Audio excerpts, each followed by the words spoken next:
Isang mapagpalang araw po sa inyo lahat. Ako po si Michael Josh Dilig mula sa BSFT-1.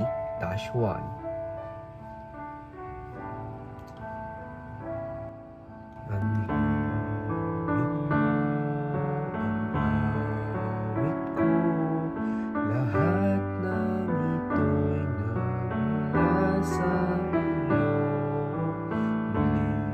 Muling ihahandog sa'yo.